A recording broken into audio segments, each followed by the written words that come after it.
Ever scrolled through a YouTube comment section and felt like you needed to take a shower afterward? You post a video you poured your heart into, or maybe just a cute video of your cat, and boom, someone leaves a comment that's just mean.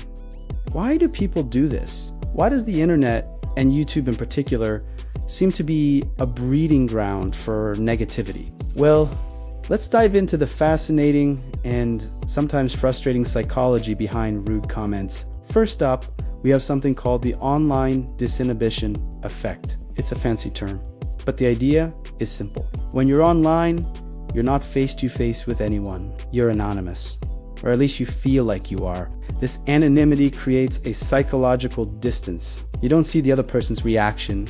You don't hear the hurt in their voice. This makes it way easier to say things you'd never dream of saying to someone's face. It's like wearing an invisibility cloak that unfortunately removes your social filter. The normal rules of social interaction just seem to fade away.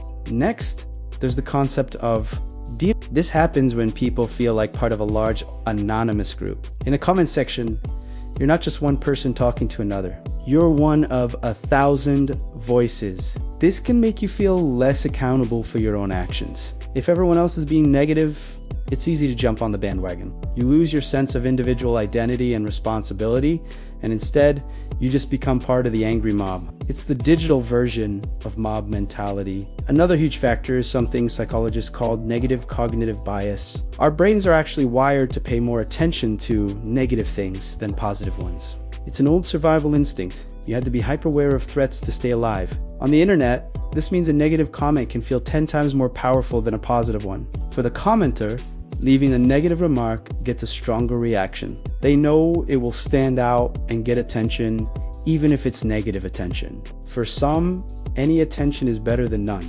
Let's also consider the role of projection. Sometimes, a rude comment isn't really about you or your video at all. The person leaving the comment might be having a terrible day, feeling insecure, or struggling with their own life. They use the anonymity of the internet to vent their own frustrations and project their negative feelings onto someone else. It's an unhealthy coping mechanism, but it's a common one. Your video just happens to be the unfortunate target for their own internal turmoil.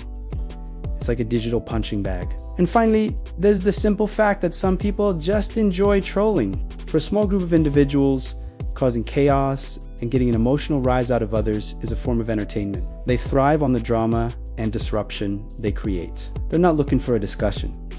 They're looking for a reaction. So how do we deal with all this? The best advice is to remember it's usually not about you. It's about them, their insecurities, and the strange effects of online anonymity. Develop a thick skin, focus on the positive comments, and don't feed the trolls. Use the block and report buttons, they're your best friends. And if you ever find yourself feeling overwhelmed by online negativity, it's okay to step away and take a break. Remember to protect your own mental health first. What are your thoughts on this? Have you ever experienced this, or even been tempted to leave a snarky comment yourself? Share your experiences down below.